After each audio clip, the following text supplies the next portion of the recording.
Hello, everyone. My story, very normal people, BNP.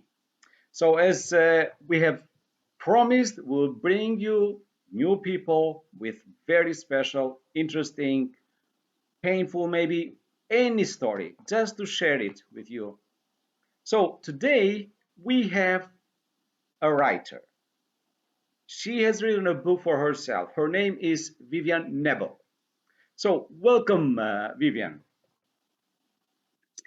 Nice to be here. Thank you for having me.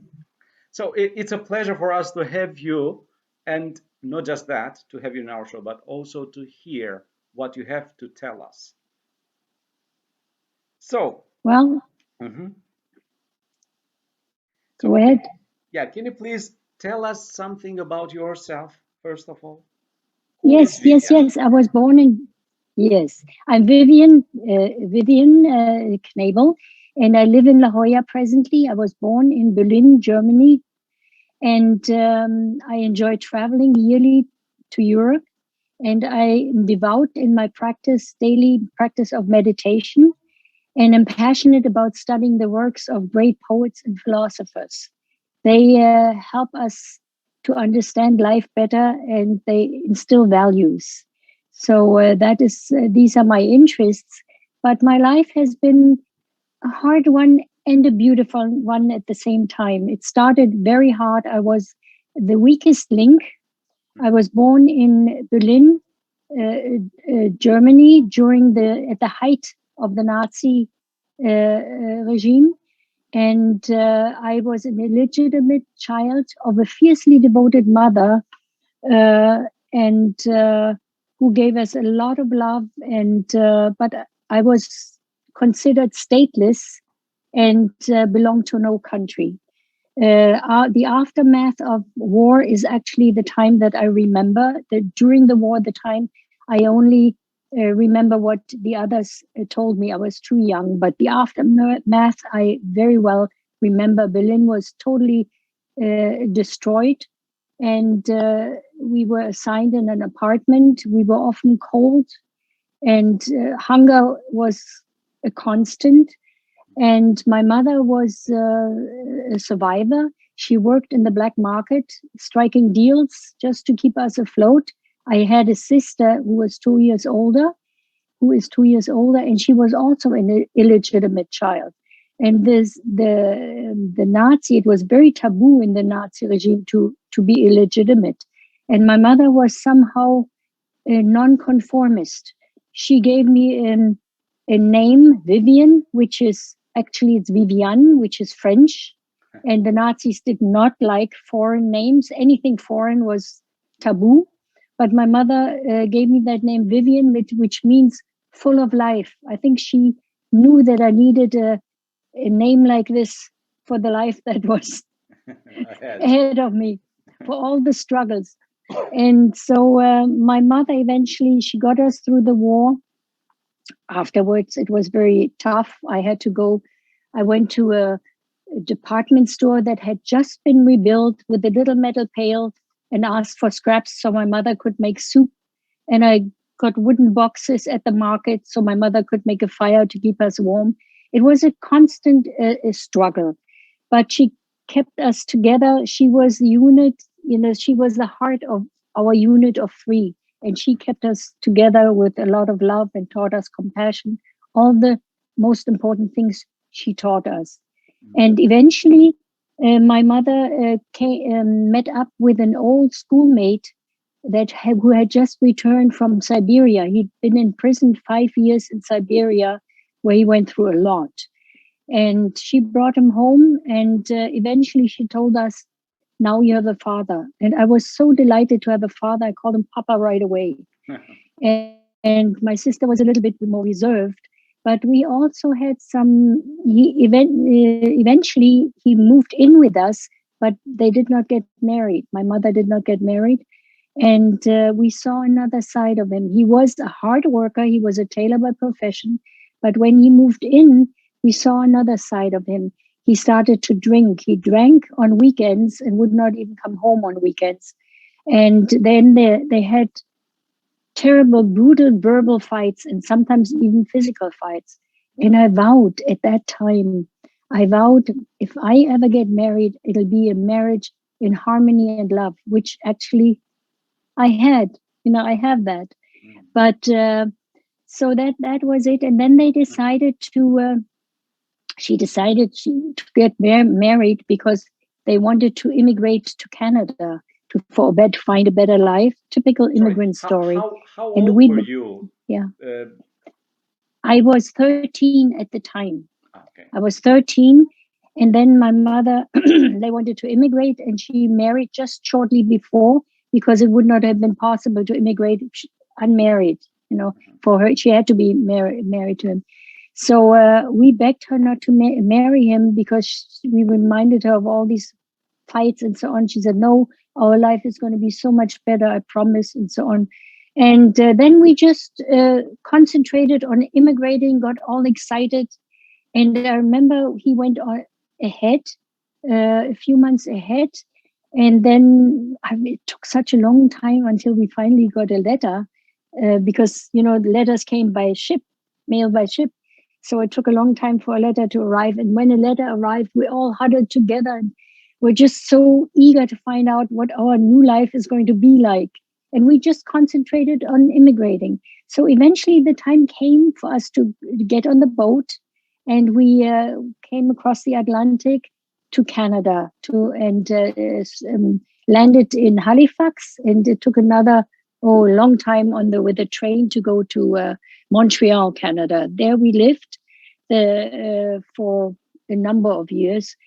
But the first winter, even in Montreal, we were hungry. At first, when we arrived, he still had a job. My stepfather still had a job. But because I remember when we came into this apartment, it was an apartment building that looked like a barrack, very, Mhm. very uninviting.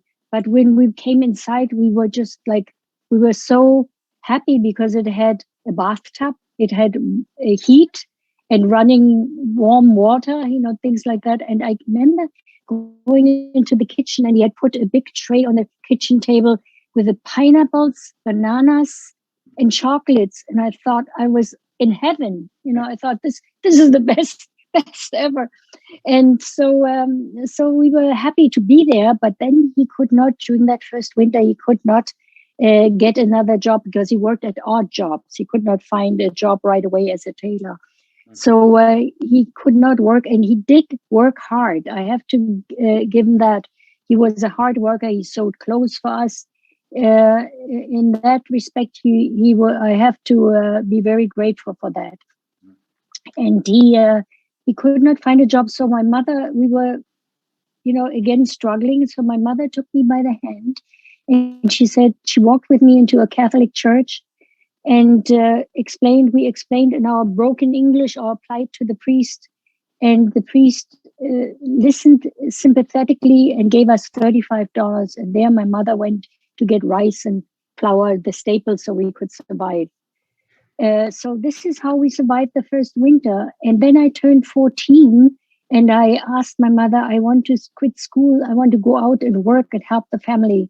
And she got a special permit for me because of this child labor law. You were, you had to have a special right. And so I got a job, and I thought it was a dream job. It was a dentist who was going to train me to become a dental assistant. And I worked hard. I worked long hours in the day. The first half day, I cleaned the office. That was my job.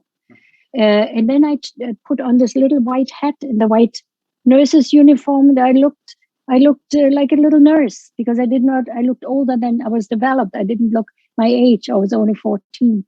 And so I wanted to learn as much as possible. And then I was sitting at the desk one day, and a friend of his came in and made sexual advances, sexually abused me.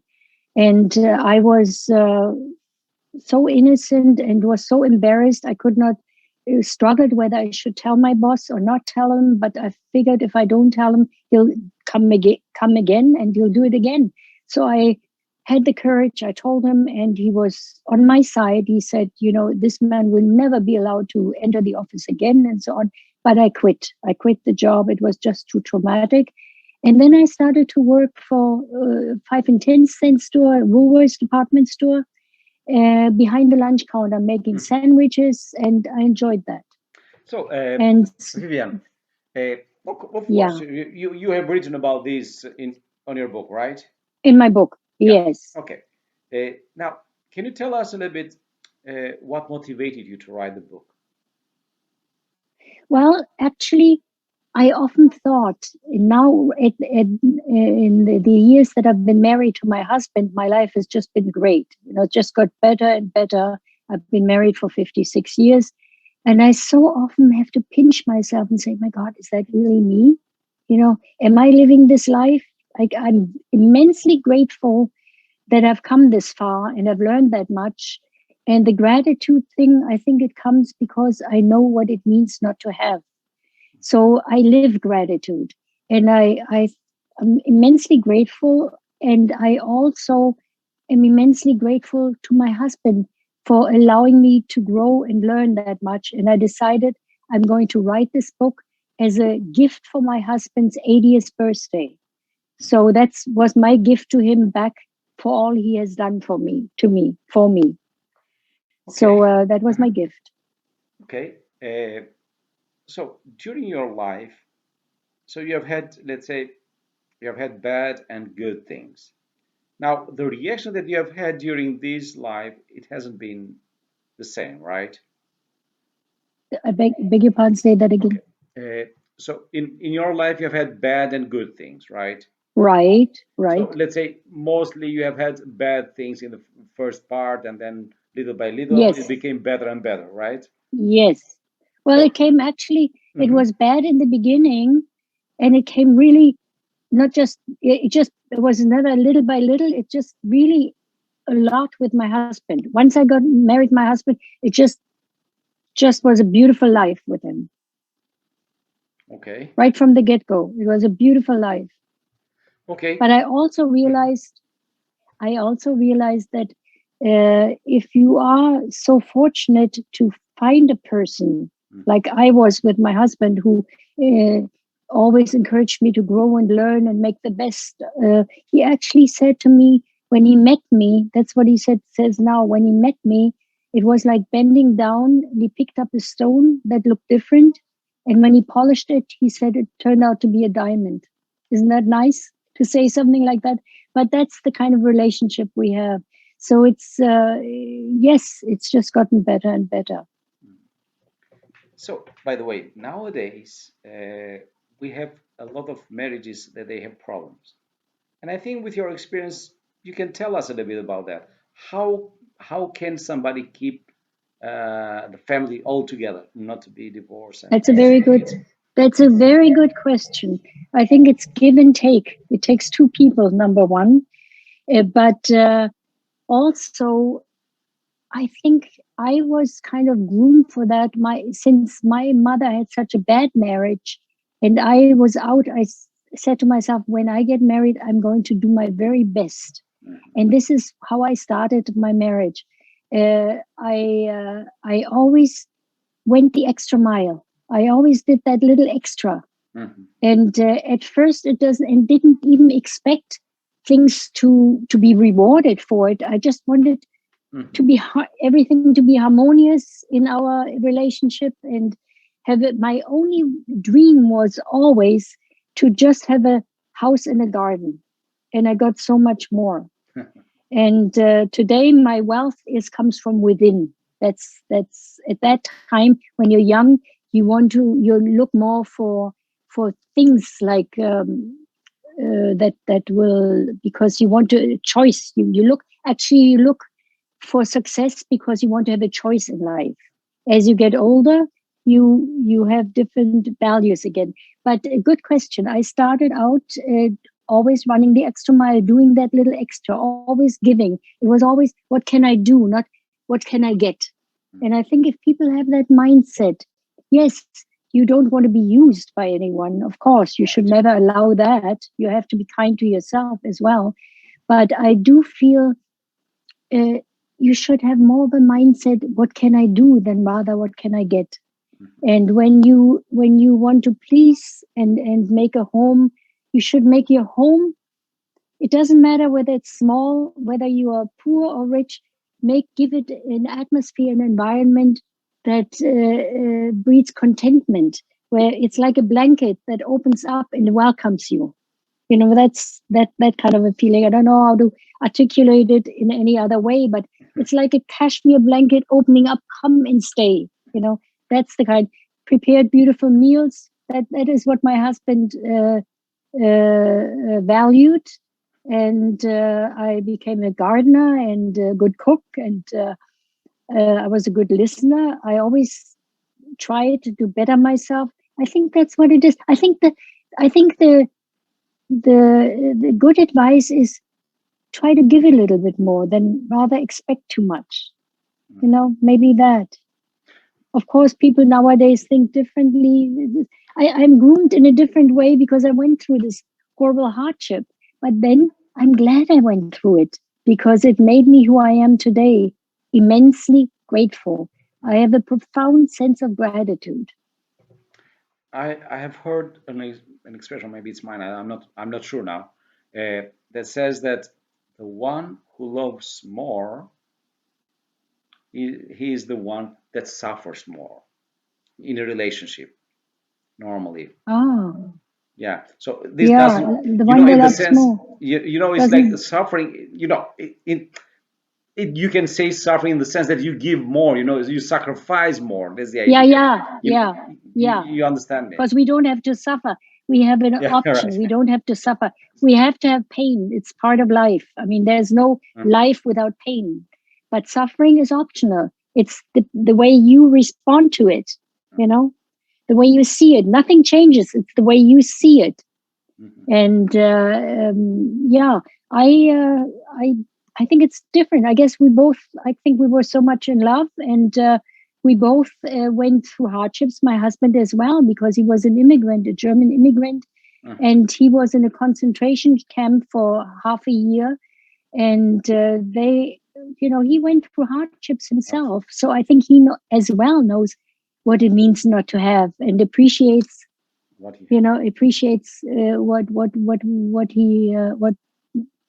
we finally were able to accomplish. Everything. I'm grateful for the smallest of things, Arthur. I really am. And I think when you grow up the way I did, I think you become grateful for the smallest of mercies. You know, that the smallest thing is a big deal. And the strange thing, it's the kind of gratitude that is for always. It's, like when people get, let's say they get something new. Let's take an example, a new car. Oh, they're all excited. They have that new car. Well, pretty soon it's an old thing. It's just a car. For me, it's with everything. Whatever I have, I revere it. I take good care of it. And it's always that special thing. I don't lose interest and say, oh, now I want something else. No, it's not that I don't have other wishes, but I'm grateful for that always, for what I have always. It's not that this constant drug, like I always need something new in order to be content with life. That's not the case with me at all. I think the strengths and the satisfaction that life has to be fulfilled from within with satisfaction. It's inside. It's what's within you. That is what produces the happiness. The other things are not bad. They're nice. They're nice, but they're transient. They don't last. Yeah, I agree with that. So, already for people who think why they're not happy or so on, I think this is a very good answer, especially for kids, which not just kids, but also maybe now they are adults in their 30s or 20 ends and they are not happy or maybe older. So it's because they don't appreciate what they have. Right. It They, always has to be something more. yeah, I think it's good to read books and especially history to see what other generation have had, so they can appreciate Absolutely. that because that is Absolutely. It's the past. The past becomes our stepping stone that we use to move to a better destination, to a better life. And we learn a lot from our past. And I wish from my book, through all the hardships I went through, and also war, just those horrible human aggression, war. Even here now, what we went through in the United States, it's a reminder how powerful and fragile a democracy really is. That people need to think, work on unity. And that starts in the family. You teach your children from when they're very small, you teach them a fascination with love and kindness and a disdain for violence. It starts in the family. And I think connectedness is incredibly important. It's important for people to connect, because when we connect, when we expand our connectedness, we become kinder, gentler human beings. Exactly. I think we all need to work on ourselves. And I think this COVID, there's something good coming out of it, that people start to reflect. The life has become so hectic, and people are actually, they're overdeveloped on the outside, but underdeveloped within. They're downright impoverished. And now with COVID, it's like the world is saying, I want to heal, wake up, wake up. That it's to tell people what really is important, to reflect and think of what is really important, not this chasing after your own shadow with cell phones and computers and deadlines and commitments. And there's no time to get back to themselves, to really think about their life. So it just becomes one vicious cycle. And I think COVID it brings a lot of people together. It also brings, I have noticed a lot of good out of people, how people are helping each other. Look at how they support the frontline workers. And and the good of people comes out too. I think it's a test for all of us. We're always being tested. Yeah, correct. So, also in your book, you write about your stories, but what else do you write there? In the book? Yeah, in the book. Can you please show us the book? Well, Can you please show us the book? Yes, of course. Okay, here it is. Can you see it? Yes. Yeah. Yes. Right. From Rubble to Champagne. Rubble, you see in the background, the black is the rubble. That is where, in this rubble, I grew up. Berlin was so destroyed, there was very little left of it. And the Champagne is down here. But yes, it's about, it has a lot of wisdom, in a sense also that what we can learn in hard times, and the whole development, what I talked to you about as I went through my life. And also it talks a lot about the philosophies I value. And and that's why now I'm on my second book. It's called Lesson. I think I haven't gotten the title for it yet, but I think I will call it Lessons Learned. It's my life experiences and the wisdom that evolved from the guidance of the wisdom of the great minds, and my gratitude toward them, because I've learned so much from that. I think books can change us. If a book has one passage, one idea that can change a person's life, it's worth reading it. Exactly. I agree with that. So you are writing, I mean, you are on the way with the second book, right? And you're saying that I've done right. I'm on my manuscript at the time. Yes. And that's another thing. I mean, that's another thing. I mean, I went through a lot of challenges. When I went to school, I started school. First of all, I didn't go to kindergarten, so I kind of didn't have what the others already had, a little bit advantage. And I remember holding my notebook and stroking my notebook and saying, I'm going to do well. I'm going to be really good in school. And I was so excited to go. And I went to school, and it was a rude awakening. I could not follow the concept of the teacher. I must have had a different. I needed more time. It's not that I wasn't intelligent. I just needed a different concept. I needed more time. And hey, listen, they didn't take time for the individual. Either you got it or you were, And so my teacher actually condemned me to my mother as she's dumb. And I remember that very vividly because it's amazing what that can do to a child's psyche, because you feel you start having very low self-esteem, which I had very low self-esteem. And I always felt I'm not good enough. I'm not, I never felt enough. And this is where my husband came in. He just built me up and built me up. And now I'm the most confident person. So it just shows you from the weakest link, you can become the strongest. Yeah, I think what is important is hope, determination, perseverance. The determination and perseverance are omnipotent. You cannot just say, and also having a philosophy, like I follow the wisdom of the great minds. They have wonderful philosophy, a wonderful philosophy. But if philosophy is useless to you if you don't apply it. You need to apply it. It has to become an energy pattern that you use every minute of your day. And then hey, this works. This is true. This works. This really works. And these are all my experiences. But yeah. Okay. I think I have one very important question for me. So, because you like philosophy, I like it too. So, can you tell us, please, what is the philosophy of your life? My philosophy of life Yeah. is to go through each day in a virtuous manner, in a kind and virtuous manner, and to lift others up that are in need, if I can do that, either with just to be helpful to help others. That's my philosophy. To be how would you say? Yes, to make each day count and to find meaning in my experience, to find meaning in my experiences.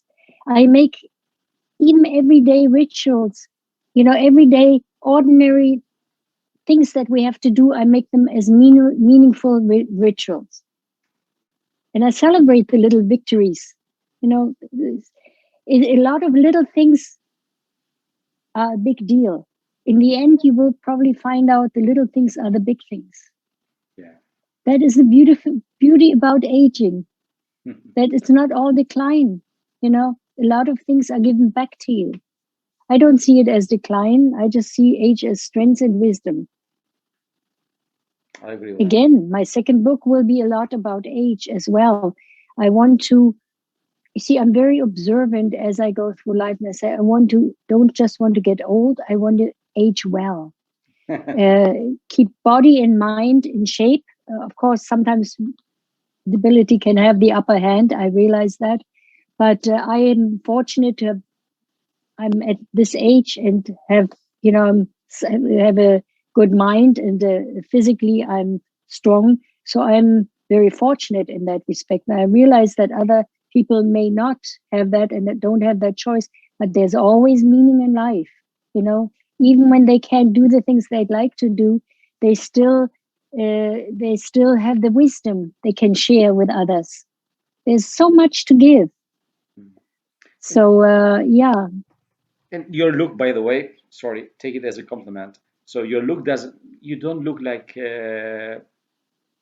as much as old as you are. You look around 60.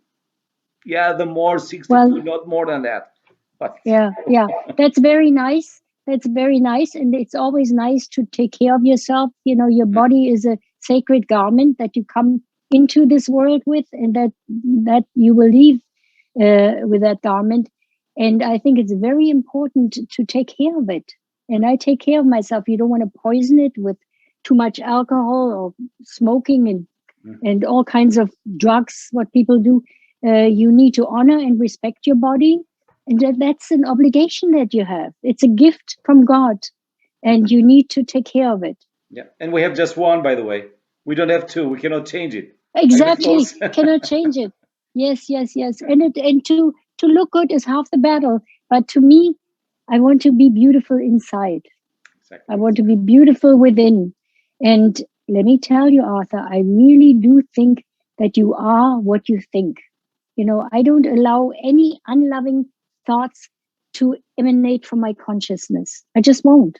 Mm-hmm. And also, I also learned one other thing. If you talk about philosophy of life, I learned to detach myself from unpleasant things in a very gentle manner.